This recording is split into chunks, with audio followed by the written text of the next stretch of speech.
everybody. Welcome to our class today. Happy to be here with you guys. We're going to be talking all about energy centers shortly, but let's just wait till people arrive. And if you can, turn on your video, open your chat. And what I think I'll do is I'll just start today with a little bit of a grounding energy practice just to help us all return to center. Maybe we've had a busy day or evening or whatever.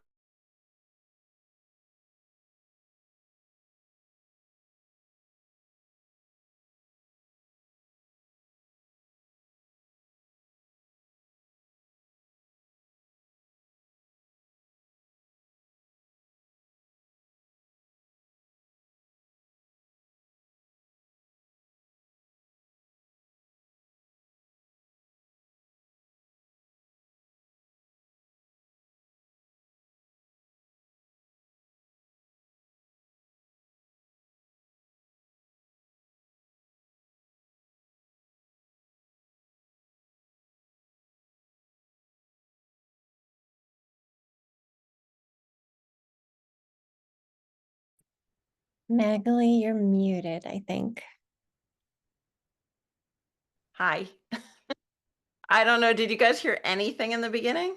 Nothing. Okay. So I am having internet difficulties at my home. This is why I had to cancel yesterday. We had no internet. It was fixed. I don't know if it's going to suddenly not be fixed. So, Linda, I sent you the slideshow for today. If needed, I can always be here in audio only. I believe it will work for that. And you can man, woman the slides, non-gender the slides, be in charge of the slides. Okay. So anyways, I was just suggesting in silence that we breathe a little to kind of center ourselves and come into the space because we're going to be doing, all of us are going to be our own energy healers today. So we will be doing something very sacred and personal. So no matter what's going on for you, it's okay if it's been a busy day or anything's going on, just take a few nice long breaths. I'm going to keep my eyes open so I see if my Zoom has issues. Just notice, what does it feel like today to breathe deeply? What feels right for you? Sometimes it feels good to just take a little bit of air in and then a little bit more, like 2 sips, and then long, relaxing exhale. And when you're ready, just connect with your body somehow. I'm doing that by rolling my shoulders. It might be that you tap your knees or your chest or some part of you. We can also try that too, saying hello.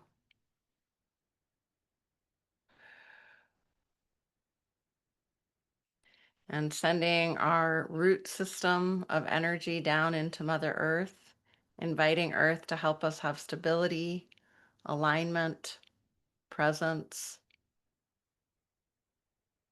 And we're going to be doing this later in the session, but right now, for ourselves, let's imagine a very high place in nature, the highest place you can think of, somewhere you have been or you've seen. It might be just the thought of a very tall mountain. Maybe you were sometime in your life near a tall mountain and you can imagine that height, or a very, very tall tree. Whatever works for you as a high place in nature. And then whatever works for you as a low place in nature. What's the lowest place you can imagine? I always think of a creek bed in Oregon where I used to walk many days, many from hundreds of days I walked near this creek bed. And so I have a strong ability to feel that creek bed and kind of see the water there and the little pebbles. And so that's my low place in nature.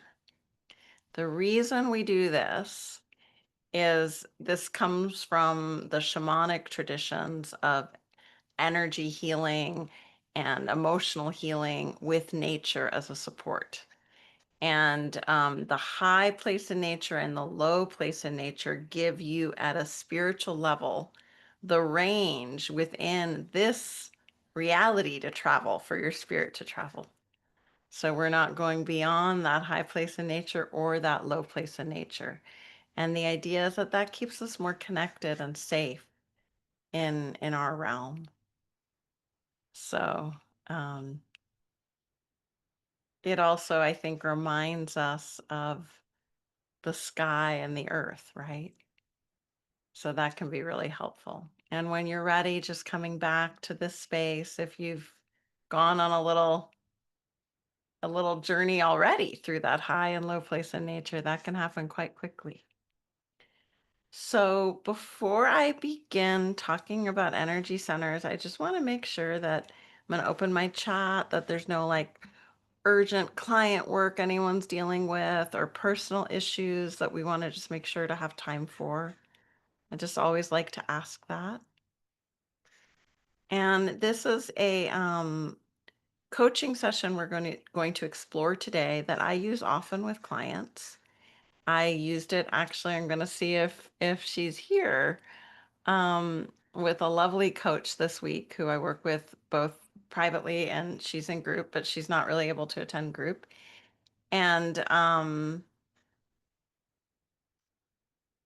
when a client wants to explore more somatically with me, more energetically or spiritually, this is a session I bring in because I find that it's giving the client a lot of agency and ability to be their own healer and a quick way, actually, even though the session's rather long and the guide's rather, it can feel complicated, but it gives the client a quick access into checking in with their body to see what the body tells them as information about a person, an event, a relationship, a part of their life, an activity they do.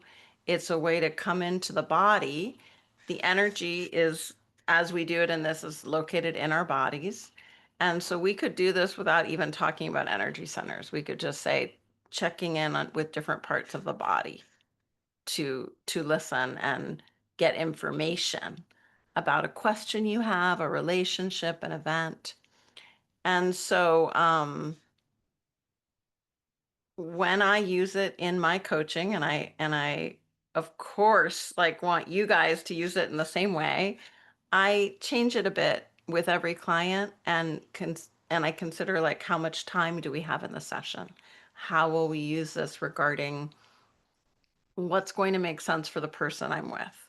So if the person I'm with is already very grounded in their energy, as this coach I was working with is, very skilled, able to get resourced and grounded very quickly, we we only did we did a kind of brief like 20-minute version of this. So no, you can do this in a shortened way. I just experienced this a few days ago, and I'm going to ask permission of my client if I can actually make a transcript of that session to share with you guys, because I think it would be a good, it's sometimes nice to read a transcript of how does this actually flow if like Magali doesn't have her script, right? And is doing, I don't think I even mentioned the high and low place in nature, right? I didn't even do the higher self resourcing. We just went right into grounding energy first and then feeling into each energy center as a stable, safe place. And I mentioned kind of the qualities of that energy center so that it can be really modified. The only time, and I am going to share my slides with you guys because I made these, and I've already shared them in your classroom, by the way. As you guys know, I like making slides. So, okay. Um, energy centers healing strategy, guiding energy awareness and self-healing through the use of our body and our energy centers.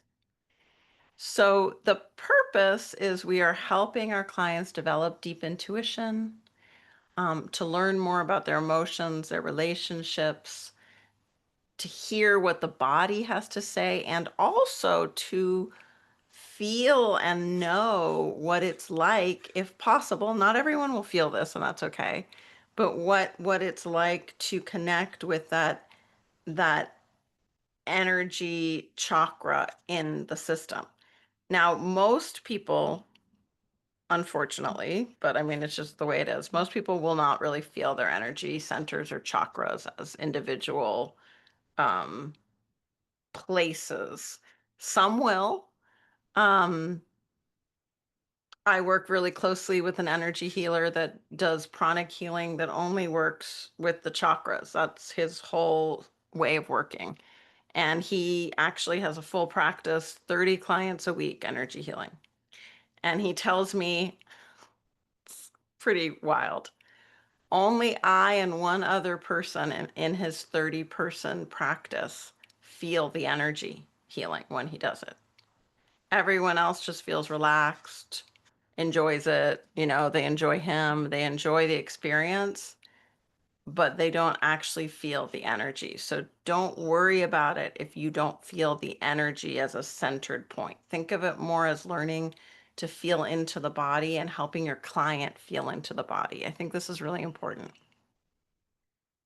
There is definitely a skill that comes with any kind of body scanning or breathing with the body or listening to the body, and it's a focused awareness. It's an ability to connect and go internal in a way that's very different than other ways we might bring our focus into life. So it creates more embodiment, more connection with self. Um, and I think this is very healing just in that. If all you did was help them feel into different parts of their body and maybe imagine something healing like a color or light, beautiful. That would be a very helpful session to have with your client. So before we do this work, first I'm going to share some precautions. The only time I have taught this now to hundreds of coaches, if not 1,000, maybe 1,000 by now. And the only time I had one person have a issue with it, and this was in a practice session, not with me guiding them. I just say that because you never know what might have happened between the two people. I have to always hold that, as a possibility. But she had had recurring concussions in her life. And so she had a somewhat traumatized nervous system and brain configuration. I don't know the details of it, but she had visited many acupuncturists and different energy healers to help her close down her crown chakra because due to the injury, she was incredibly open and sensitive. I didn't know any of this, right? She was just a person in the program who used a session with another coach and then called and told me, and I felt so badly. So what happened was it triggered headaches again. So she would get headaches as part of her concussion, and after doing this, she started to get more headaches. She got it under control, and I worked with her. And I don't know, Linda, if you remember, were you were here? Yeah, it was the only time we've ever had anything like this. So my precaution is, don't use the strategy if you know of any brain injury, current big trauma, or, and this is a big category, the person's not comfortable entering into their body sensing. Like I work with another client, a lovely young guy, an athlete. I say young, he's 35. To me, he's young. Um, and we've been working for 3 years. Rarely are we able to do body-centered sessions. A little bit. We're just carefully doing that. And that's because he has told me it's not comfortable for him. It's not where he feels good. He doesn't want to close his eyes. He doesn't uh and yet huge growth for him. He's actually now like going to he gets stretched at a stretch lab. We have a student who does that kind of work. They live in different states though. But he's doing that weekly now, and that's helping him enter the body more. And we keep our coaching very spiritual, but more in the realm of words and thoughts. So if you're working with someone like this who really wants to stay in terms of discussion, ideas, you don't have to use this kind of strategy. Don't use this kind of strategy. It's not what the client's going to enjoy. So be okay with that. Um, okay, I've never said this before, but it just came to me, and so I think I'm going to trust the intuition. If you want to get more information from your energy centers about a client, go for it. Use this strategy for yourself to learn more at the intuitive level of what you might need to know about that client. Not at the level of ordinary reality, but maybe at the level of emotions or energy, understanding from your intuition, from your body awareness, what might be blocked in them. That might be a really cool use for this strategy actually.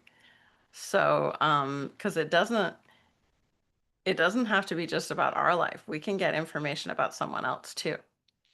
Okay, before we do this work as a coach, we want to connect with either, depends on what you call it for yourself, your higher self, the universe, source, God, the quality of love, of it could be for some like the beautiful wisdom of trees, bodies of water. It's really whatever feels to you connected and supportive and really more than just the ordinary self. It's beyond that. So connecting with that and then grounding yourself, your feet, your seat, feeling that presence. You might want to make a bubble of energy around yourself before you do this work. And when you're doing this session with another person, you are staying in your energy. They are staying in their energy. Now, sometimes we might feel that we're pulled a little bit into their experience, and that's okay. That's our intuition or our guides wanting to help us. When I do this work, I ask my guides, and you guys know this about me. I don't see my guides. They just maybe a little bit, but like it's very much like in the imagination realm for me. And yet I ask them as an intention to be kind of the leader in these sessions. So Magali, who might have stress in her life from whatever varied ways we get stress as human beings, she's not, it sounds weird, but like she's really not in charge. She steps back a little bit and I let the guides do this work because I trust my guides to be um, very lovingly neutral. And it's not that I don't trust my ordinary human self, but I know that as a human being, I might have ways that my energy is not quite as neutral as the guides. So I invite them, and I hope that's not too woo-woo for anyone here. And you don't have to do that, by the way. You can just connect with your higher self. I don't usually say all this, but it's fun having a more intimate group to talk to. I think it's kind of freeing. Okay, any questions before we move on about preparing? Who's the second self? Oh, did my slide say something about a second self? I'll have to look.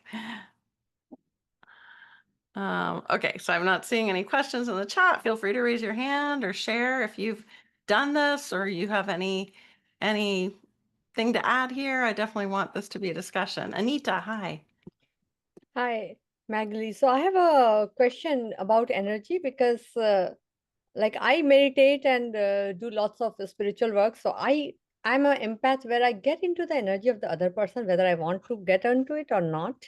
Mm-hmm. And sometimes it gets very, very difficult because suppose someone is having cancer or some other thing where they are in a lot of pain, I will feel that pain. Whereas I don't have that ailment. I don't have that thing happening to me. And many times, like I've tried, like people say, oh, you zip up your thing like energy thing and then you don't feel it. But somehow it still gets to me. And I still feel it and I still like Understand. I so how completely do I remove that? so this is why I started working with guides and stopped having that kind of experience so much. Okay. So, and it could be directly with source. So just start with asking for that, whatever your, whether it's a goddess or whatever Yeah. your belief system is, Uh-huh. asking, kind of, Anita might get information, but Mm-hmm. let like Anita be protected in a bubble Okay. as you allow the healing to come directly from whatever your belief is to Yeah. that person. So you're more witnessing in your body. So I might still get witnessing in my body, like, oh, my right ear feels a ringing. Mm-hmm. And I might know, oh, probably my client's dealing with some tinnitus or something. Yeah. But that's just my body being like a map to give information. Mm-hmm. And then also always after the session, at just set the intention that you release their energy. And I like to like literally go in and just imagine I'm pulling it out of me, Okay. just so you don't get any residue. I've gotten, I'm like you, so like I've had Mm-hmm. like hurt back. Yeah. The worst was pneumonia once. So it's Mm-hmm. like it's to me that's real. Yes. Yeah. And so we need to take precautions. Yeah. But what's funny kind of about this at a cosmic level is the ones who are most empathic and sensitive are also most prepared Mm-hmm. to be of help and to heal. Yeah. So, So both are true. mhm. So if I heal myself, suppose I'm feeling that symptom, and so if I heal myself, then the person whom I'm feeling also gets healed. I don't think so. But that's just my opinion. Could it be that some healers and that you have that ability? Yeah. Absolutely. Me Mhm. personally, no. Mhm. I don't like I'm working with a client who has like chronic back injuries. I do Yeah. the healing and myself, their back is not healed. That is my witnessing. I don't have that ability. Mhm. I teach them though how to relax the stress, how to sense. So this is where energy coaching is so different than energy healing systems where the practitioner is going in and doing something. Yeah. As an Mhm. energy coach, instead, what we're doing, and by the way, all of you guys, I consider you all energy coaches because you're learning this right now. So, what you're doing is you're teaching the client, Mhm. go into their body, sense what's happening, get information, bring in a healing color or the quality of light or love or their Mhm. connection to source or God and feel that in their body. It's them. They Mhm. are the healer. You Okay. bring the guide, just walking them through the steps. Okay. And Thank you. that's also why I feel it's very safe to teach, Mhm. where someone doesn't have to have like years of experience as a healer, because Mhm. we're giving our clients that control and agency and ability, not we're not keeping ourselves like as the expert in their energy system.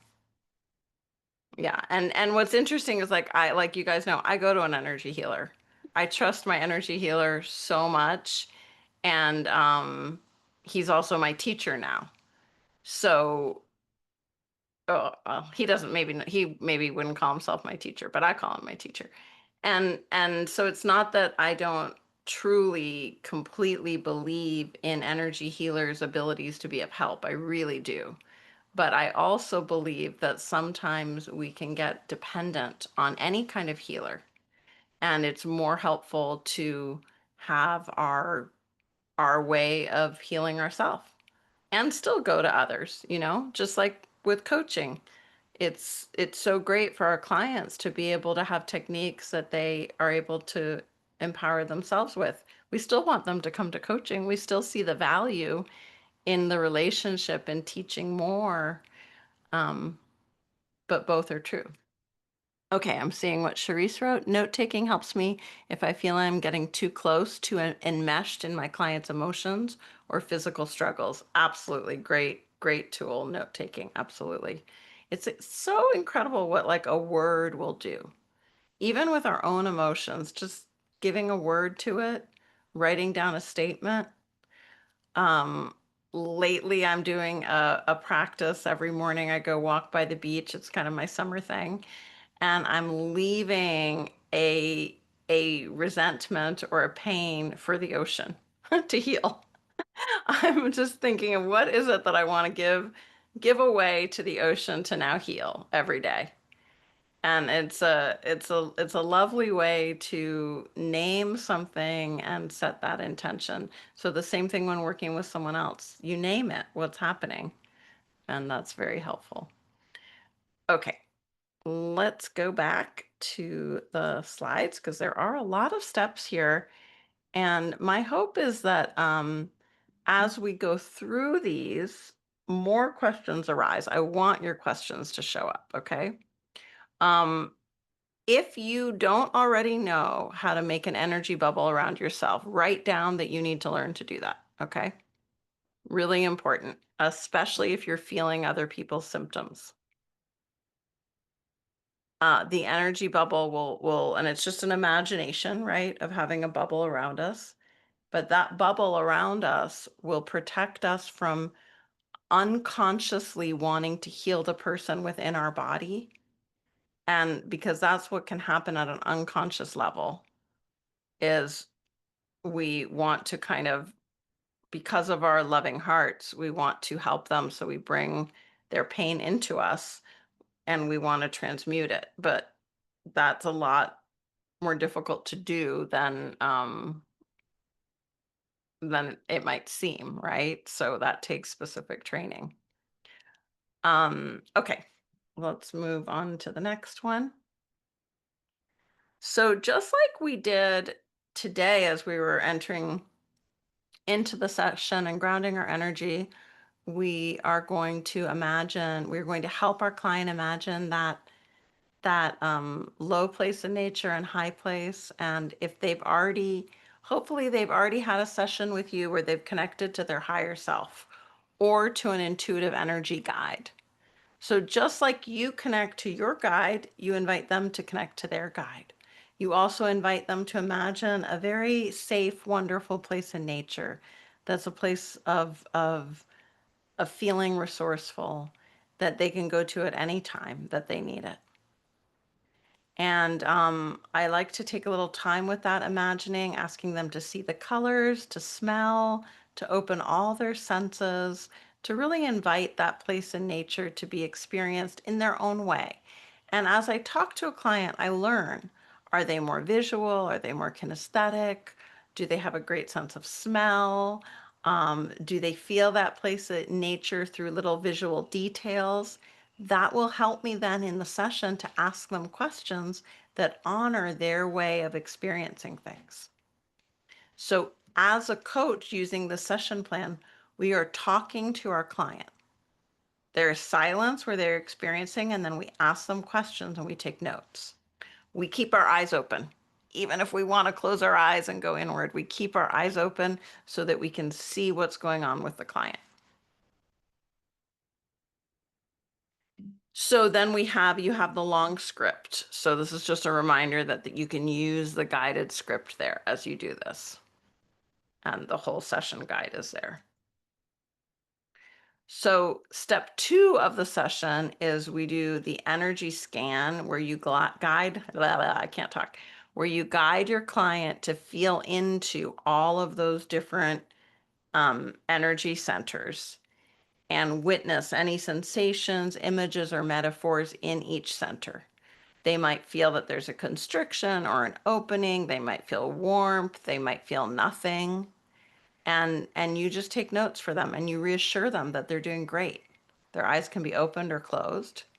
And you can talk about these energy centers just as places in the body. And I wrote down just from memory my quick kind of go-to words about each energy center that's in your bigger script as well. So let's just remind ourselves right now, because this is also an experiential workshop. So feel into your crown a second and just remind yourself, my crown is a place where I connect with the universe, with what is more than my individual self. And think of your word for that that universal energy and how you connect in your crown with that. Top of the head. And then your forehead, intuition, knowing, seeing, visualizing, images. Then your throat, communication and listening, receiving. Also speaking of truth, releasing secrets, releasing lies. Speaking of truth. The heart, connection, oneness, care, compassion. Upper belly, digestion of thoughts, ideas, beliefs, healthy power, and sometimes unhealthy power, not knowing who we are or feeling afraid to step forward. All of these energy centers also, of course, have where they might get blocked or constricted. Lower belly, creativity, power, creation, sensuality. I often think of that area about 3 fingers below the belly button as a place of holding of power, where the solar plexus area is more of a stepping forward with confidence and knowing and taking action, where the lower belly is more like creation. And it's a holding of wisdom, of sensuality, of energy, and it has no limit in its amount of the way I feel it, is the amount of space to hold power. If you go to that part of your body. And then the root chakra, the sits bones area, present, safety, family, security. The tailbone down kind of is the way I would find it. Okay. So that's kind of the quick overview of those energy centers. So the client is just going into them in the body and just noticing, what do I sense just as neutral? What am I sensing in my crown? And they might say something like, I see crystal blue light. Okay, crystals and blue light, write it down. Oh, my forehead. Oh, it's interesting. I'm getting a picture of sunglasses. Write it down. They're seeing sunglasses. You see, it can be kind of random. You might go to the throat and they say to you, "Oh, that's a hard one for me. It feels clogged. I just feel clogged there. I can't sense anything." Write it down. Just thank them, tell them they're doing a great job, and write it down. Okay, so I just wanted to give you an example of how that might live in the session. And then step 3, healing with color or sound. Go through each energy center again and invite the client to add a healing color, sound, temperature, or image. Ask them to take their time and sense the effects. Support emotional release or calmness as it arises. So you're facilitating energetic alignment and balancing and healing as you do this. They are learning here to be their own healer. They are bringing in any colors. Maybe they have a mantra or a song they like that they imagine. Or it could be they just breathe into that energy center and imagine it filling with any color of the rainbow, or a quality, like if they're a person who really has values or central, so they fill it with a value, whatever their intuition gives them, or if you've made a plan with them in advance as well. If they're not very resourceful in thinking, nothing comes to them, it's hard to imagine, you can always guide them just to fill with their breath and to imagine light filling that part of the body, healing light. You can keep it pretty simple. Okay, and then step 4, they're going to, before you started, sorry, I should have said this in the beginning, before you started the session, there's a question, a person, an event, something they want more information about. So like with my client last week, it was, she has two friends that have been pretty rotten to her, and she stays in semi friendship with them, but wants more information about about how these friendships have been important in her life and kind of what's next. She has a lot of questions about those friends. So we took the relationship with those friends, and she had a particular sentence that we used that I'm forgetting right now, but it was a very clear sentence that she wanted to know about those types of friends. Friends she could no longer trust, I think. So, and then we invite each energy center, each part of the body to give information. And it can be metaphorical. So one energy center might give an image of a peacock, let's say, or a shovel, or a sand castle or something. And we just thank it and write that down. Everyone's different. Some people get a lot of information, some people get very little. But what's important is that they're exploring and listening and just trusting in the process that this is supporting them. If in no other way, the kindness that they're showing themselves, that this is important enough that they're able to go inside that way and ask their body for support and information, just that, I believe, is very healing, because it takes a lot of courage to do that. If you have a question about a relationship or a person or a part of yourself, it takes a lot of courage to do that exploration. It's not an ordinary thing we do, right? Okay. And you are the note taker as the coach. Your eyes are open. You're guiding them. You are not in their energy body, by the way. You are staying in your energy body. When you're asking about their heart space, you might put a hand on your heart and feel your loving heart, or you feel the connection with your guide or your higher self, and you just feel that openness. I'm letting my guide and higher self be the energy here while I ask these questions. Okay. You can also invite the client, like let's say they share something that's a little bit like stirs something up in them. Like they're like, oh, my solar plexus is telling me they're not safe. We thank the solar plexus and take some nice calming breaths. Let's just be with your solar plexus a minute and take a nice deep breath, feeling that support, that nurturing the solar plexus has given you, and take a deep breath there. So we don't like leave them feeling bad if something that they share is kind of stirring up emotion, right?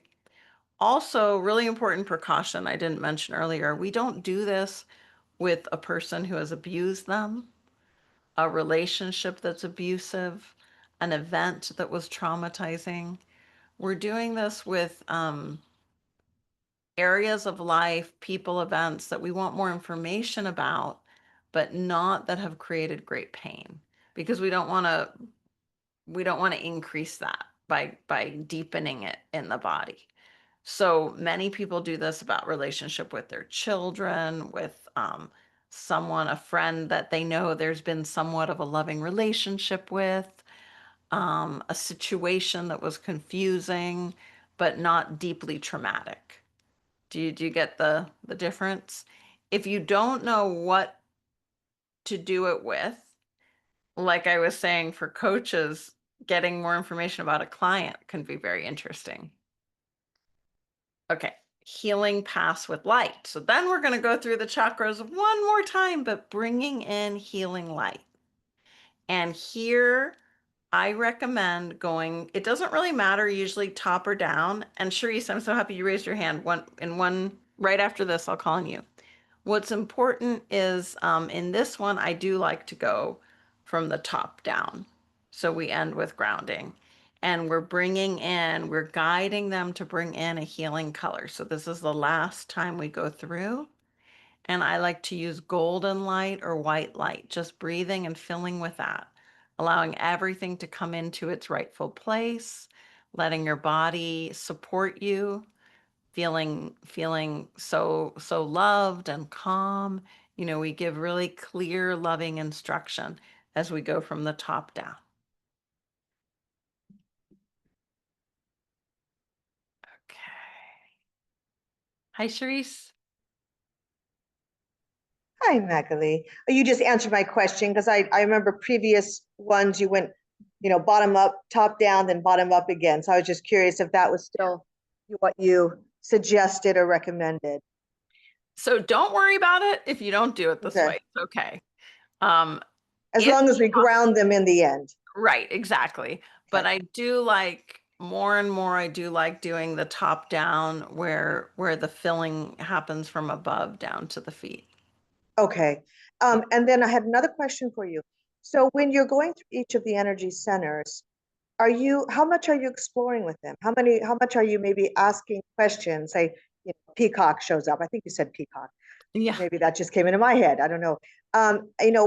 Would you continue to ask questions to see to get any messages from it? Would you go through maybe what it feels like, kind of develop it more, or is that too much?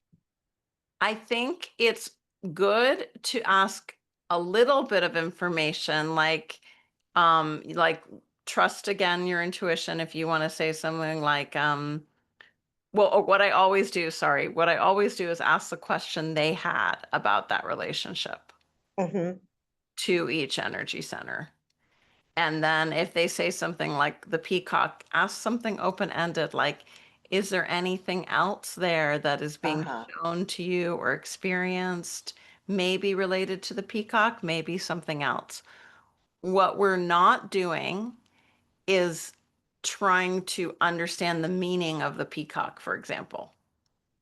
Right. I just wanting, yes, I get that. Right. Because they may not even understand. I But mean, we could, and sometimes our client will want to, right? And that's okay. That happens.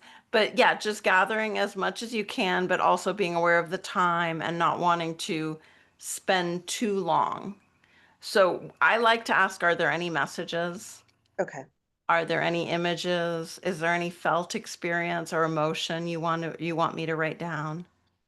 Yep. Okay. So like kind of going through the senses and Yeah. kind of also just saying, is there anything else it wants to say to you? Yes, exactly. Okay. And then All right. thanking it and then Yep. thank that energy center and then we move on. And even, it's always okay to, like, before moving from the energy center, invite them to take a nice deep breath there. Okay. Yeah. Kind of The closing more it down that a little they're, bit. yeah, the more that they're breathing as they connect, the more it's healing. And it kind of brings them back to a little bit of a neutral place to move into the next energy center. Exactly, Okay. exactly. And Perfect. sometimes I'll say some clients are more quiet. So I'll say, like, so just noticing when you're ready, will slowly move to the next energy center because Okay. they're getting information they're not sharing. And that's actually harder as the coach. Right. Sure. And so then we have to be a little bit more like nudging them, like, is there anything you'd like me to write down for you? Right. And you'll know if your client's a little more quiet. So this could certainly turn into, depending on, this could turn into a couple of sessions even, just going through the different chakras, right? Well, we want to always do an entire pass through, and we always want to end with bringing in the healing. But the Okay. first two passes are the first to do. So first, just let me refer back to the notes a second. So the first one, and again, it's okay if it's not exact. Um, so first, just the energy scan, witnessing it, sensation, images, just when at neutral. And Right. then Just sensing it. Okay. just sensing it. Then the second one, bringing in healing color or sound or light. Mm-hmm. That's Because we haven't asked the question. Well, the question we develop in the beginning of the session, but we haven't purposely gone into each center and asked yet. that would be the third scan. Right. And Okay. the fourth is the bringing in the healing light. But it's okay to do this with just the first two. I'm sorry, I don't mean to keep going on. So, okay. So let's say you're going through this though, and something does come up and it Mhm. needs a little bit more exploration. I mean, you just intuitively as a coach don't feel like we're ready to move on. If that happens in the third step where you're asking the question Mhm. and we kind of get there, do we want to go through the whole system still, or do we want to go ahead and just put healing light into that and then ground them and maybe go into the next session moving forward into this energy centers? No, we want to complete all of them. Okay. Yeah, we don't want to, and we don't, this is why we don't want to take too long in one. Think of it more like the body is just giving little glimpses. It's not a And deep. got you. And then what we could do is then, I'm just sorry, I'm just thinking out loud, is then that might be a place to go into in the next session. if we see that there's some place to explore. It could be. In the next session, it's good that you're asking this about the next session. What session would be good after this one? Well, usually the person after, and you'll see when we look at the session guide, they're going to discuss with you. You want to make sure you have time. You want to have like at least 10 minutes at the end to discuss the experience, to read back the notes for them and for them to be able to think about it. Mm, The next session, if they've practiced more bringing in either healing light, I wouldn't have them practice questions for their energy centers. I'd have them practice connection and healing images or qualities. So okay, not questioning. And then the next session, they may want to talk about what that's brought up, or okay. have they found any new insights or ways they want to relate to whatever that question was. And would it, okay, I'm sorry, would another homework assignment be, was that if there's, emotions or something that comes up through the week, to sense into that, like where they're feeling that, and, or is that still getting too deep No, for them? yeah, you could work Okay, more with the emotions there. So, and a good simple way of working with the emotions would be feel it, label it, mhm, bring your, acceptance to it and love, but then what do you do to release it? yeah, right. So that they're practicing a way of being with the emotion that comes up, respecting it, honoring it, and then also letting it flow away. Right, so then that they're learning also then at that point as well, how to separate from the emotion as well. Yes, yes, in a really like natural, just so, because I mean, I think we all feel that, Gentle way, yeah, yeah, the problem can be wallowing and over attachment to any emotion. While emotions are great, I never want to put down emotions. Sometimes we might get, people in general will get stuck in one feeling. yeah. Yeah. Okay, thank Okay. you. Sorry, I didn't mean to Absolutely talk so great. long. No, these are great questions. And Sonia too.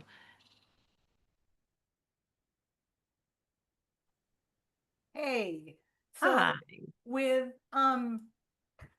step two, I know I have difficulty with this, and so I can imagine other clients I run across might as well. But so I could describe physical sensations that I have in each one of these, Mm-hmm. but images and stuff like that, like occasionally something will come, but a lot of times when I'm being asked to do something like that, I feel like I'm just making it up, which then disconnects me from my energy or what we're doing together because I'm reaching for something.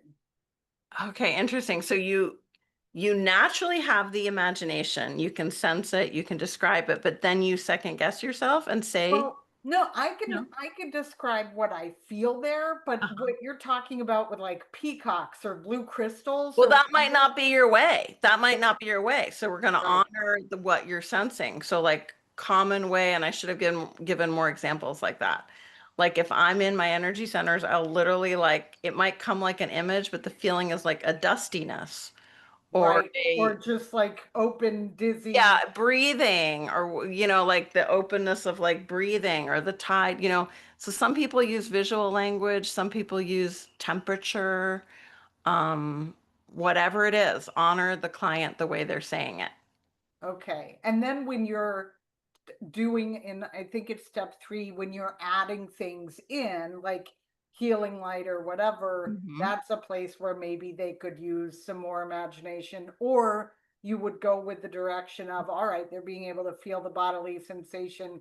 And so maybe there's some openness or some lightness or space or something like that. Absolutely, yes. So Okay. like in a more kinesthetic, um, like for me, the word I always use is breathing, feeling that part of the body breathing. And so if it's possible to imagine it's breathing with light flowing, or just breathing is good enough. Whatever they feel. Yeah. Okay.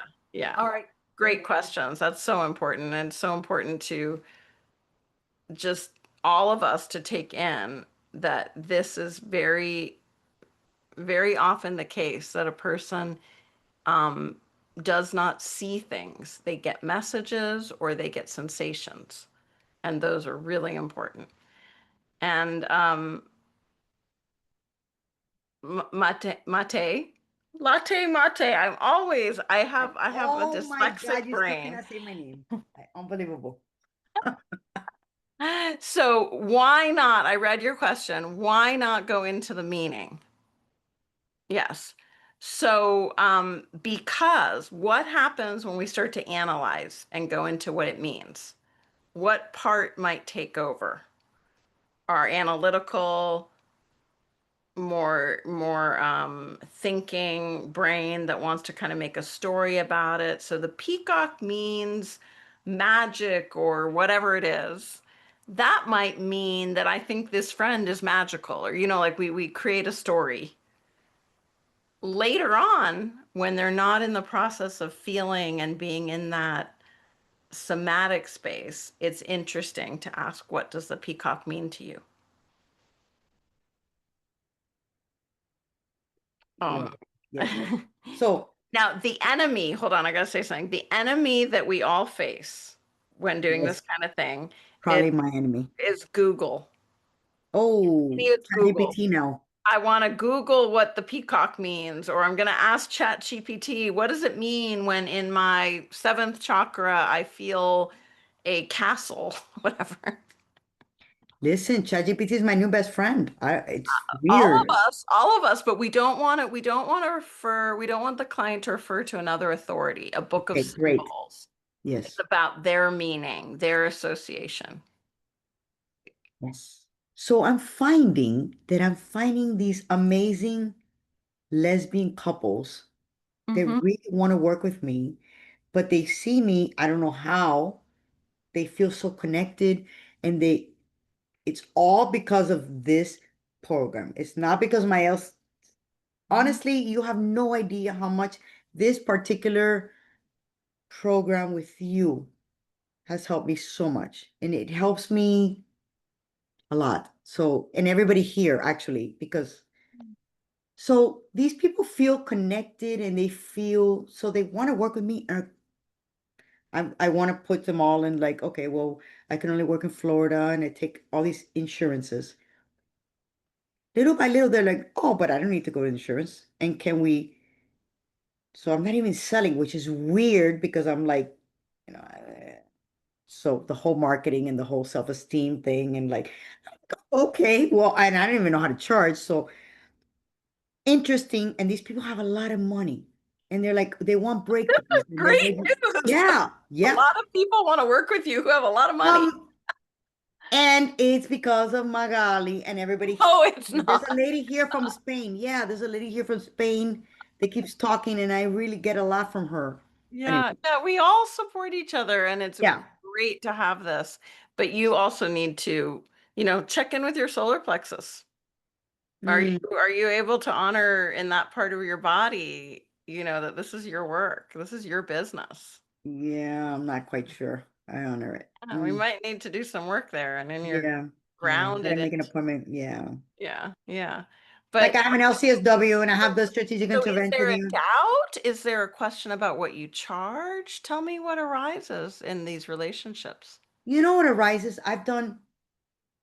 So I used to be a real estate investor and I will always be real estate broker, mortgage loan originator, and I have a journalism degree and blah, blah, blah, blah. And then I started doing ayahuasca. And Uh-huh. then she's like showing the bricks and it's like, ah, and I'm like, no, the real thing that gets through in different dimensions is what? When you work with souls and consciousness. So get back into your real thing, right? And Yeah. I'm like, okay. And then I got in strategic intervention. I got my strategic intervention coach with you guys. Yeah. Love your mom, And your but at whole the same time, therapy degree. You got your whole therapy degree. no, yeah, I have my still therapy degree, but I'm gonna tell you something that the things that's helped me the most is these. I Mm. have an LCSW. Mm-hmm. Mm-hmm. Magali, you are helping me so much, and everybody here, this group is helping me, and I want to honor it, honestly, and I mean it from the bottom of my heart. I use this in my therapy all the time. So I'm not, this is honestly from my soul. You guys, honestly, Magali, and a lot of people here in the conversations, and whenever I ask a question, and then the other lady, Jenny, whatever her name, I forget her name. You guys really honestly help me because and then I practice it. It's not like I stand in the sidelines. I'm in the freaking trenches. I'm there. I'm like, and I ask and this and that, and I practice it. And I'm not like sitting in the sidelines. That's And beautiful. Yeah, we're all grateful. I think I can speak for the whole group. We're very, very grateful to you and what you bring too.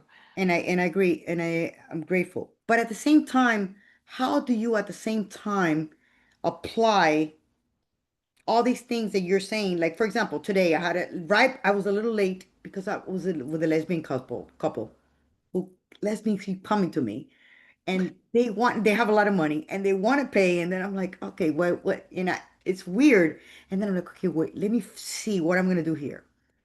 And when I talk, like how do you talk to each individual person? It's very difficult. It's different. Listen, heterosexual couples and lesbian couples are very different because you're dealing with two different women. Right. Women, how do you address one woman and another woman and then bring them all back together? How do you do that, Magali? Hmm. Well, I guess I have to be honest, I haven't worked with that many lesbian couples. I grew up with a lesbian sister, so like I was with her and her wife all the time, so but I didn't view it as that. Women are more difficult than men. I mean, it's my Oh, interpretation. okay, I don't know. yeah, I'll tell my daughters that. They But are women. I'm a lesbian, yeah. but we're different. We're really, but I Yeah. love men So tell me also. what's the conflict? I'll So tell when you. yeah, tell me the conflict in you. Is it that okay, this is something I imagine. I- Are they well, no, you tell me. I'm No, not you tell me. gonna say No, that. no, please guide me. Please guide me. I find with heterosexual couples often and it's not gender specific, but there's sometimes like one person is more open to the work and the other one is more closed. Um, and with the lesbian couple, are they more equal or no in terms of My lesbian self-expression? couples are very equal. One is Mm-hmm. very successful attorney, Mm-hmm. let's say. The other one's a successful physician, for example. But Mm-hmm. one of them has more the physician, see, let's say, my God, these people are getting like babies and they're like, they just got earnest insemination and they just went literally, they're like, I can't connect with the baby, but they literally went to Colombia and they picked up a baby. Like, I'm like, listen, you just get back Wow. with a baby. Wow. So now they have this amazing house that they're like remodeling, a baby they're just getting into. Another one has an ex that she's supporting, and then another two babies from that. And then it's like, then they're remodeling house. So you see what I So are mean? you overwhelmed by their No, complicated lives or no? no, I relate. You No, relate. Okay. Okay. Because I was feeling overwhelmed. I know. Okay. Very quickly. I don't want to take so much of this Yeah, time. no, Very I'm quickly. struggling to understand the Let me conflict tell in you. the session. Yeah. Okay, so let me tell you. They Yeah. both love each other. There's a lot of stuff going on, and they love to create everything in a week. And in a week, this is what we need to do. And like, oh my God, this week was amazing. And I'm like, okay. And they're beautiful, amazing women that have so much intelligence and so much insight. When I say something like, and I point all, a lot of the stuff that I use is a lot of insight with you, they love it. Good. Okay. So how do I create an impact of like, I see myself How doing to a big stagger program. it, basically? How do Yeah. you I stagger see it? myself doing a big program that has to do with Mm-hmm. this, with these Mm-hmm. Mm-hmm. lesbian couples feeling that they're stuck, Mm-hmm. but they're very successful people. Yeah. They're like Yeah. quote The unquote thing about successful. success, not I success, know. whatever, Yeah. this Yeah. kind of work is about how much true exploration do they Mm. want to do into their values, their emotions, their relationship, their growth, whatever the words are. I think the clients that do best in this type of activation method strategies are the ones who want to do a deep dive. They want They to go do. for it. And they do. Yeah, they One of them do. is So you saying, got to let them know part of this process is processing. okay, So okay. you So have growth and insight in the session with me. How you process this in your ordinary life is really important. We need to spend time on how this is impacting your communication, your caring for your health, for your own emotions, for your needs, for your partner. We need to do a deep insight session, get these tools, and then how does that live in your life? can you have like 5 sessions on that? What do you mean? Like, Women are not gonna, I like to think about it like every other session, like one session, do a process, create growth. Next session, process what has happened with that growth. What else is going on? Maybe bring in a little practice for the next one. Then the third session, another bigger insight they develop. want 3 hour, they want 3 hour sessions. Oh, They want like and 3 hour they'll sessions. pay for the 3 hours. So that's Yes. another way to Yeah. work. Another way to work is if Okay. these are intense women who want it all at once, is to do weekend intensives with them. Okay. Okay. Maybe that's my thing. Weekend intensives. Yes, yes, where you do 3 sessions in a day. But you also have to take care of your body and your energy. So you do like a 9 to 11, take a break, a 1 to 3, take a break, and a 4 to 6. Weekend intensives. Think Yeah, yeah. Magali, I But think you pace just solved my yourself. problems. Okay, pace yourself with that within the weekend, and then make sure whatever the price is, let's say it's $5,000, they are going to need. How much should it be? How much should it be? I don't feel comfortable. Listen, I don't feel comfortable even charging. I'm so used to flipping houses. There's the block. I'm Now used to we're making talking. money and flipping houses. I don't know. Yeah, now we're talking. They're good, good. That's the block. How do I And they have so charge? much money, they're willing to spend so much money. They don't care. Yeah, so 5,000 is probably too little. I share the same block as you. No one can believe how cheap my coaching is. I work with coaches that charge a lot more than I do. I get it.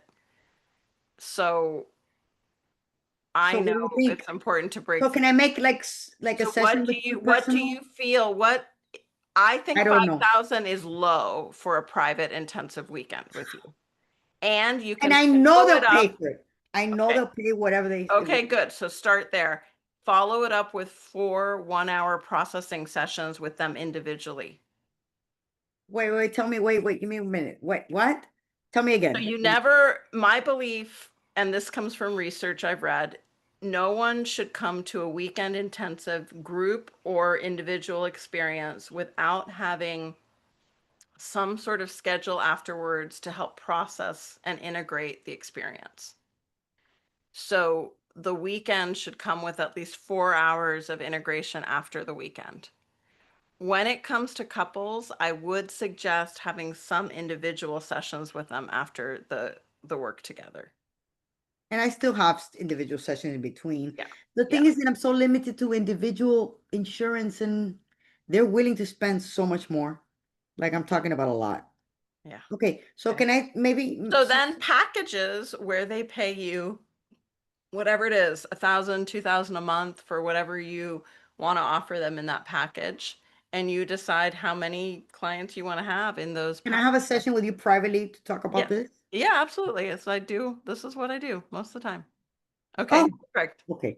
I'm Yeah, I sorry, do this guys. kind of Everybody, I'm business sorry. building stuff all the time. Okay. Sorry. And I am amazed at what somebody who had been in our group, he had one client paying him it was like 200,000 a year for one This woman client. is made, she's By the way, bipolar. guys, I've never had any clients like that, but I'm amazed by some of the coaches I've helped, what they, who they're serving. I want you to know that what I just want you to know that the work that you're doing here and the help that you're giving me Mm. is so amazing. And I just really mean this from the bottom of my heart. It means so much. And that is why I'm still here. This is not therapy, but it helps me so much. You have no idea. It gives me I'm this so glad. confidence, this self-confidence, the ability to even think so much deeply. And I Mm, just want you to know that it means the world to me that you're Thank doing this. you. Thank Thank you. I you. want you to And know I'm that, so honestly. glad you're here. And we'll have a session where we work on this too, planning. Okay. And I love you. Thank you. Thank you, Absolutely. guys. Thank you for listening to me. Absolutely. Okay. Um, yes, Mark. Back to the session. So let me see if I understand your question, Mark. Before, and this is in the session guide, my slide didn't include it well, but the session guide clearly states how we plan a question or an event or a person that they're going to ask their body for information about. So we do that before we start the process. And then it sounds like step 4 does this. I'm not sure what you mean. I'm gonna look at my.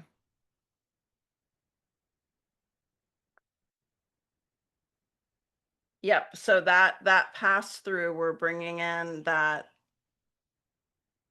question or that person or relationship through the different energy centers to get information about them. Step 5, we bring in the healing. Step 6, we share and reflect. We listen to the client, we read our notes to them. We ask them for their own takeaway or insight. We reflect back to them. We are not pushing them to have an insight that's not there for them. This isn't about your insight. So this is maybe the hardest thing to learn as a coach. Let's say as you went through the session with them, you were like, wow, I didn't realize my client felt so constricted in their heart. They had a blocked heart chakra. They felt coldness there. They felt heaviness. I had no idea. And you want to explore that more. Now is not the time. You ask them to reflect about what they said, and they say, it was so interesting. I didn't know I could get so many visuals. And I want to explore more my ability to visualize. That was so cool. You're not going to say, oh, but you should also look at this heaviness in your heart. We're not gonna do that. We're gonna take notes for ourselves, our coaching notes. In a future session, I'm gonna work with them with metaphors to melt or expand the heart or understand what it's protecting. We're gonna look at healthy boundaries, those kinds of things. So just staying with the client's level of insights is really supportive. How they want to empower those insights in their daily week, in their life ahead, whether it's an intention, an image they're going to remember, something they're going to write on their, like I often have clients put it on their phone background if they want to really remember it. And sometimes if a client's stuck, I will suggest words for them. That's okay. But it's words that are in they're in union with what the client's insight is. They're not my insight about the client. And then integration and closure. Just before they leave, actually, this is a little out of order. I wonder if it's out of order in the session guide too.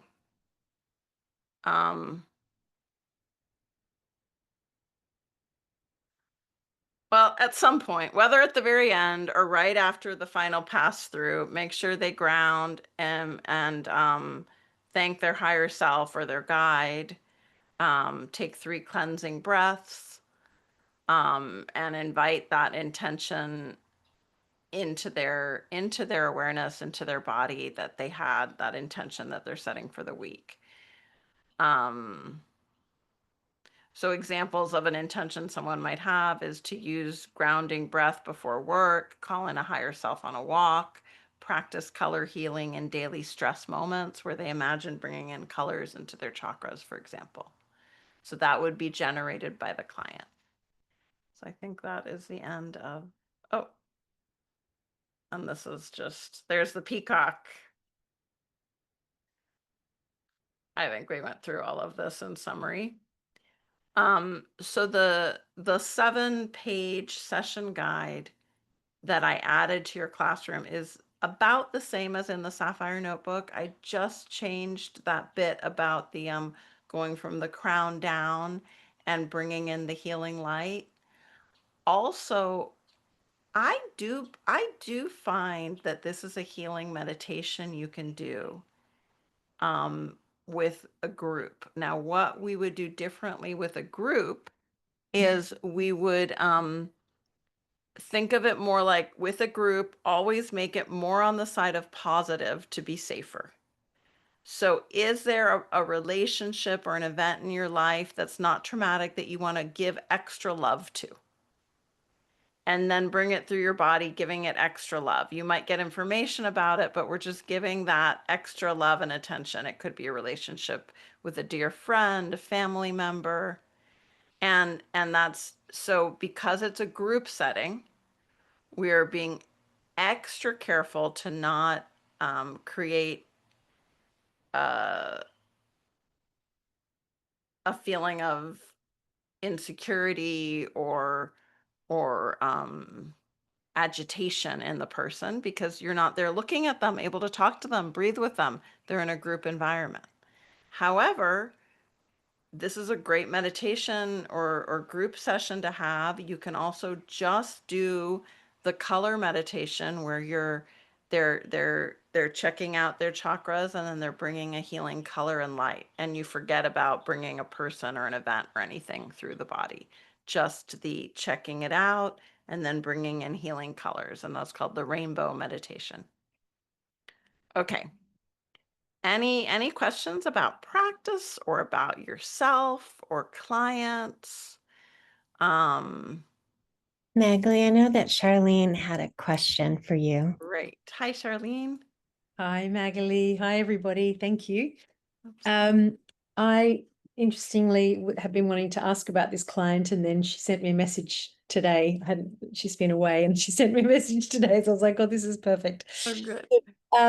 It's a young woman that came to me. She was a referral from another one of my clients, and she was in a relationship with someone for I think they'd been together about 18 months, 2 years or something. This guy did the love bombing thing at the beginning, then turned into, quite abusive and just basically didn't care about anything she wanted or desired. So she kind of called it off.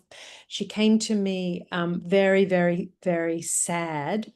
And I don't think I did a very good job in the beginning, to be really honest with you, but these things happen. It's all a learning curve, isn't it?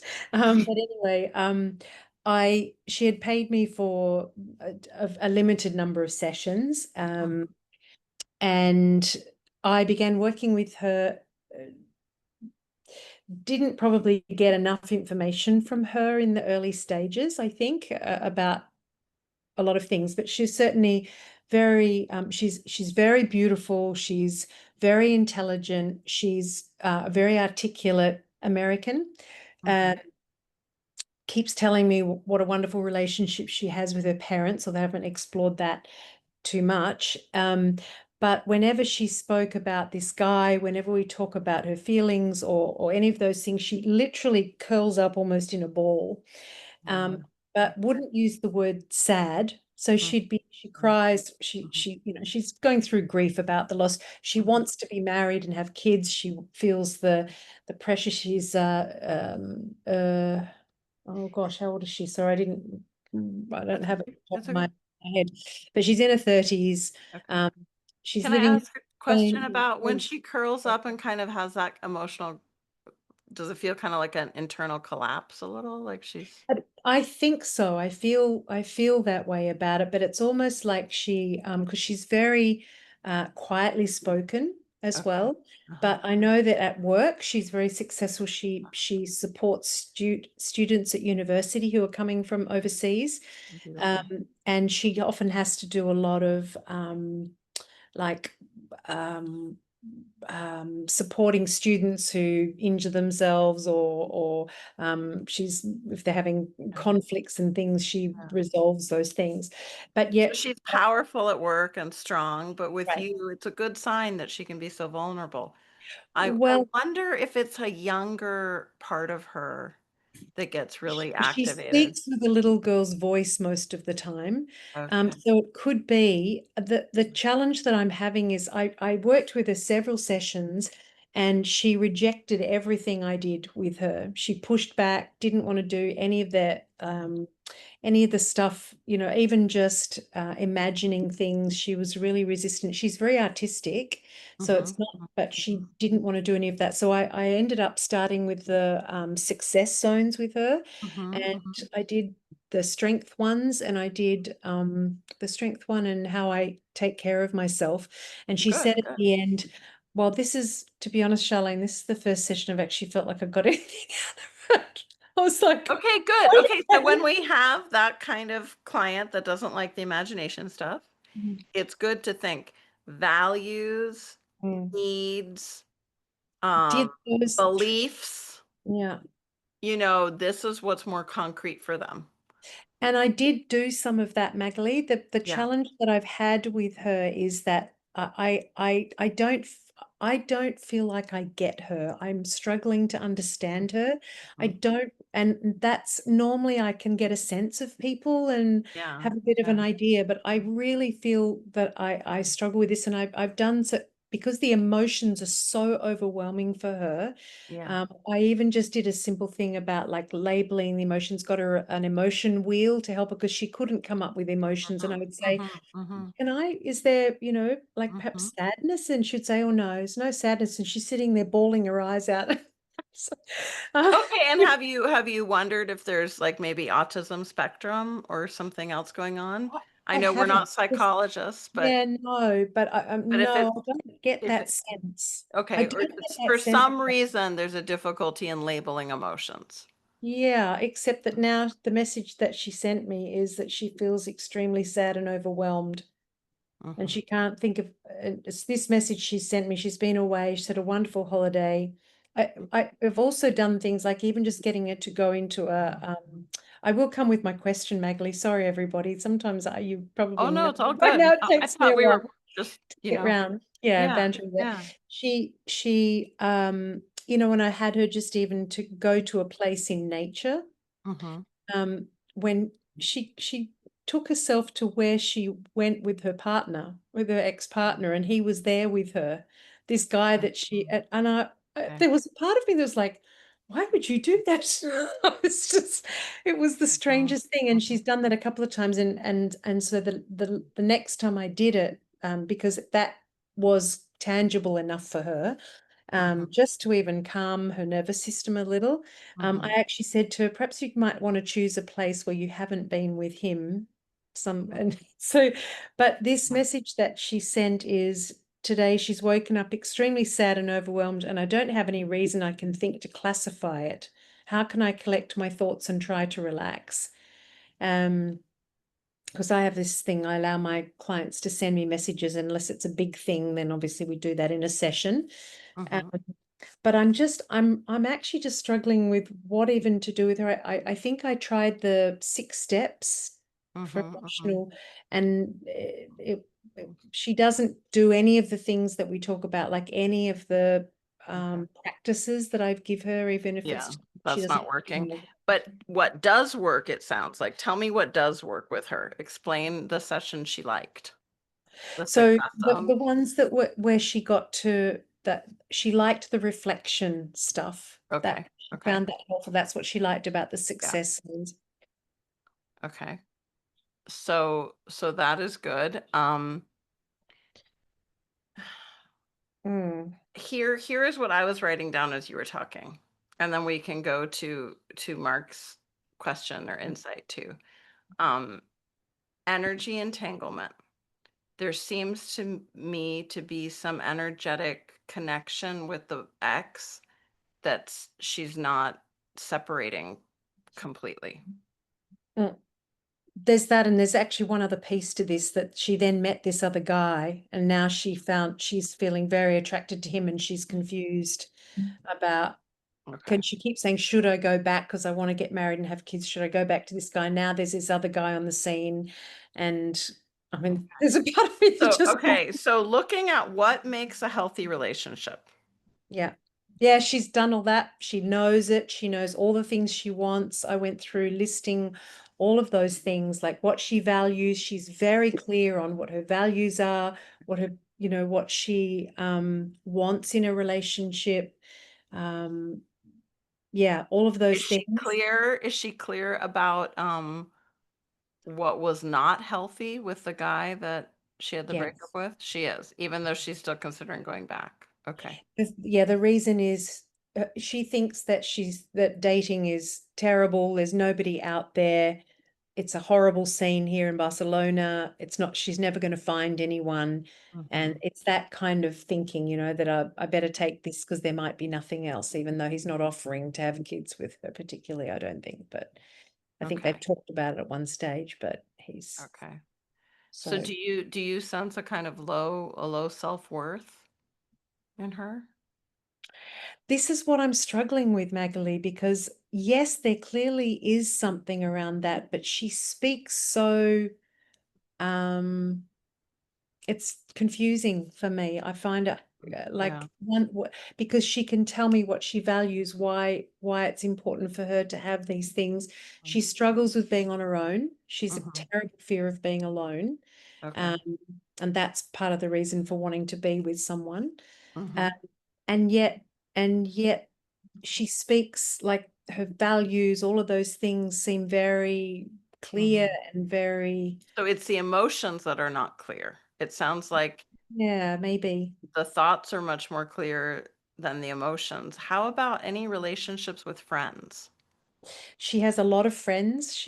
They're important. She doesn't do anything on her own, although she's trying to. She decided by herself was going to go traveling by herself. And so she's planning a trip. But yeah, she needs her friends. Okay. She And always, so but they're not sometimes always when a healthy. client has good girlfriends who know her, Mhm. and I'm not really getting the client, I ask her, what did the girlfriends like? Can you give me examples of what a couple of your girlfriends have said about that relationship with that guy?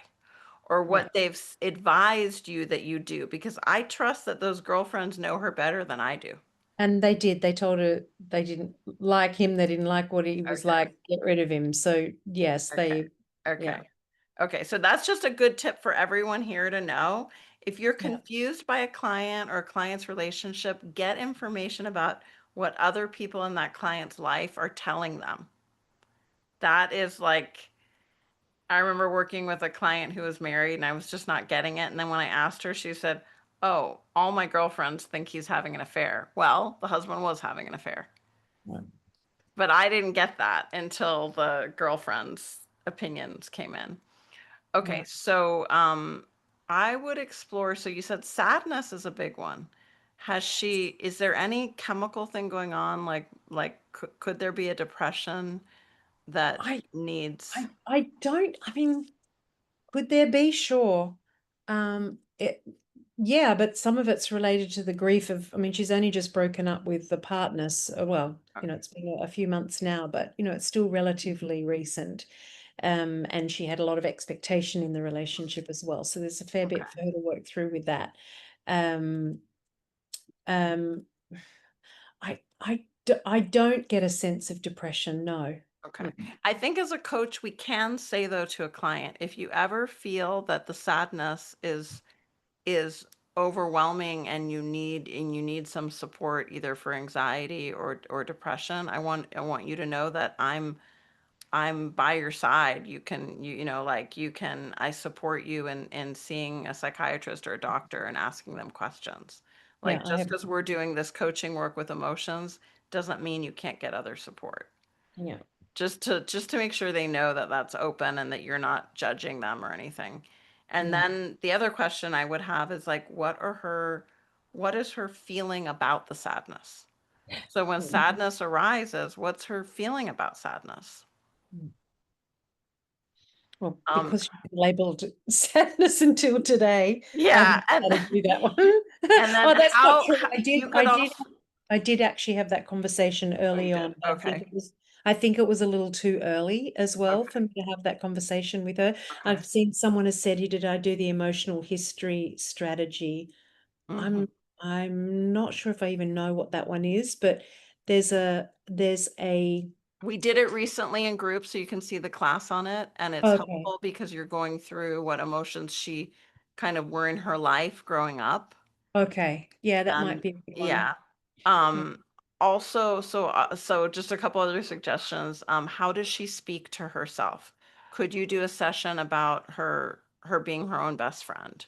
Yeah, that was actually, I was going to do that in the next one after. So Okay. we did the how she treats herself. Okay. And so yeah, so yes. And is there a lack of sleep? Sometimes when Yes.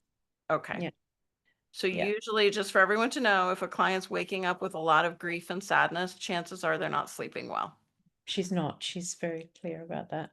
And again, any kind of support to sleep is a good idea. Not drinking alcohol is a good idea to be able to sleep. There's a lot of things one can do. Yeah. And does journaling help her? Yeah, she just, yeah, a little, yes, it does help, but she doesn't Doesn't do really it very take often. on doing much stuff. Okay. Okay. Okay, So I don't know if this was supportive, Charlene, but I think I think no, you're going it's in good. the right direction with her. You're honoring what she likes. She just might be someone who takes a little longer to get to know them. You can also ask open-ended questions like, what's most important to you right now from this week that you want to process or kind of get closer to? And so there's time in the session just to let her talk in the beginning. Yeah. Yeah. Because it sounds like that's what she values, right? Like talking to you and being clear about her thoughts. She wants to get them out into the session. That's what seems to be now. I don't, I mean, she was so overwhelmed with her grief and sadness in the beginning that it was just really hard to get her to do anything, including talk. So, anyway, this has been helpful, Magali. I really Okay. appreciate it. I mean, Okay, absolutely. sometimes it's also just getting the acknowledgement that it's not me. Do you know what I No, mean? it's not You you. know what I mean? I Okay, mean, and it is. another I mean, thing, it also is me because I know I didn't handle things well in the beginning. So, but you what know I what? know She is kept it's nice coming. to She know that kept coming. yeah, well, because she's paying for the sessions. So we'll see, because she's only got one or two left. I'm hoping that she'll keep coming back because yeah, anyway, but I Okay, appreciate one more thing before we end is that when there's been a breakup, there's probably some level of relationship trauma that she's trying to deal with. yes. So There yeah. Are there scenes or words that she's reliving Okay. that Now she that's needs a good to question. separate from or get some understanding about, to let go of? Is there any energetic, I don't know if he was emotionally manipulative. You said he love bombed in the beginning, so if he was emotionally abusive at all? He would say things like, she would say, could we talk about something? And he'd say no. And she'd say, well, could we do that? And he would want sex with her whenever he wanted, but never gave her anything that she wanted in those for the last year and a bit. So yeah. Has she made a list of why he was a bad person to be in a relationship with? No, I haven't asked her to do that, but Okay. specifically, Might we be something to do about that. together. Sometimes if Yeah. there's been any kind of gaslighting, the person needs to have like a clarity list, like this is the truth, this is the reality. He said this, but it was not true. I am good in this way. I am worthy. He told me this, but it's not true. And it's almost like you're dealing with someone who's been brainwashed. When someone's been with an emotionally abusive partner, they are brainwashing the person to feel less valuable. Sure. Yeah, understand. Yeah. Yeah, that may be helpful. Although I also feel like she's also clear she doesn't want to be with him. You know what I mean? Like there's a level at which she doesn't want that. She just doesn't want to be alone, and she doesn't want to miss out on having kids. And so that's kind of it. And that's why then she suddenly switched to this other guy, and she's like, how can I be feeling feelings for this guy when I'm not over this one? And she felt very confused. My quick, Well, I have, isn't that the amazing thing about desire? It can yeah, surprise. really. Yeah. Yes. I did have one more quick question, Magali, about what you just said then about her separating from him, getting understanding about that. Is there anything in particular that you would recommend me using with that, or just questions? Do you have any questions? I have a workshop I can share with you on I forget what it's called, but it's on this topic. I'm gonna think of the name. Linda, tell me if you remember, where it's like basically about what a toxic relationship is like versus a Okay. healthy relationship, and there's some good stuff there. But I do believe this truth list. I do this with any client, and I don't have a strategy for it. Maybe it's in relationship coaching, but it's like basically like it's a list that the client writes. Sometimes it's paragraph form, it's very long. Sometimes it's a list, but to help them understand what was real and what was gaslighting. Yeah, great. That can be really helpful. I call it like the truth list. In Yeah. one of my relationships, not romantic, but familial, I wrote 70 pages. And Wow. my therapist was like, I'll read it. I was like, no, no, no, I'm not going to put you through that. It was very helpful to write it, but I'm not going to, you don't have to read it. So sometimes, We don't both need to be traumatized. yeah, it can be really helpful to write it down, Okay, and there's some great suggestions here in the chat Yeah, I also. saw that. Thank you, everybody. I Yeah, really, really okay. appreciate all And these. yeah, I've got to pay more attention to, it's hard for me sometimes to be talking and paying attention to the chat.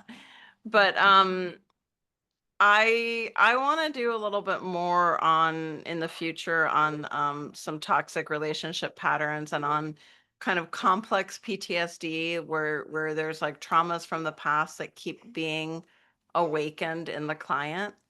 And I really do believe those need healing, and there needs to be new resources brought in, or we go into emotional loops all the time. And I don't know if that's happening for her, but it could be, right? And understanding that, not blaming oneself, and having techniques to come back into this moment. Because what happens is the person gets hijacked into the past. And so if you're ever talking to someone and it looks like, wait, now you're talking to another person, you can look at that through the internal family systems parts lens, or you can look at it through the trauma lens that they've been, and they go together. It's not like these lenses don't agree, but it's like they've been taken back to a younger state. So when I was asking earlier on with Charlene, and I think there was a question about, is this about internal family systems, like about, is it a younger part of her who's crying? Sometimes when the body becomes like very I don't know, it just reminds you of a child sort of collapsing in despair. And we can ask, like, is a younger part of you being kind of awakened here, maybe from some trauma in the past, or maybe not, but do you feel young and vulnerable? Let's be kind to that. Let's listen to her. Let's give her love. And sometimes just imagining our younger self and doing those steps of thinking that they're next to us and we're got our arm around them and we're comforting them, or what did they need to learn or know, can be really, really helpful. Yeah, but it sounds like she does need your support, so I hope she keeps coming. Any other shares or questions? Oh, there was another one there about speed coaching. That was a great suggestion. It does sound like this client might enjoy a speed coaching format where you group your questions into kind of chunks and you tell her we're going to do speed coaching today. She might feel that that's valuable. Like you gamify it, maybe. Test it out. Okay, I'm trying to think, what are the most non-woo-woo strategies I have? You're welcome to my world, Magali. Yeah, no more woo-woo. How do we do this? And I do get clients like that. I get relationship clients like that. And I spend a lot of time on common values, communications, empathy, but that's more when it's a couple. Do they have empathy for each other? It sounds like maybe she needs a little more empathy for herself. Yeah. And the other thing that sort of stirred up, and this is just, I'm just throwing it out there like a brainstorm. I'm not committed to this idea, but if we really want children in the future, thinking about, I don't know if that can somehow be brought into this, that like imagining herself in the future, this amazing mom, really close to a child, and so happy that she waited to find the right partner to have this baby with. So she's doing some like future, future envisioning of how that would look in a healthy way. Yeah. Okay. So if you guys can stay to practice, what I am suggesting today for practice is that we only practice one time as coach and one time as client. So the coaches will not get to be the clients will not get to be the coaches, because this is a session that is important to really honor as even if you just do the first two steps, just staying with those two roles, not then switching, I think is important.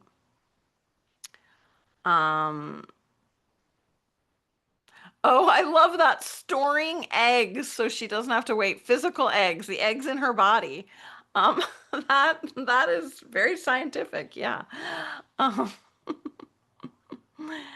although I've heard not the best things about egg storage, that sometimes it doesn't work as well, but I do keep hearing success stories about what's it called? Like I oh, the implantation.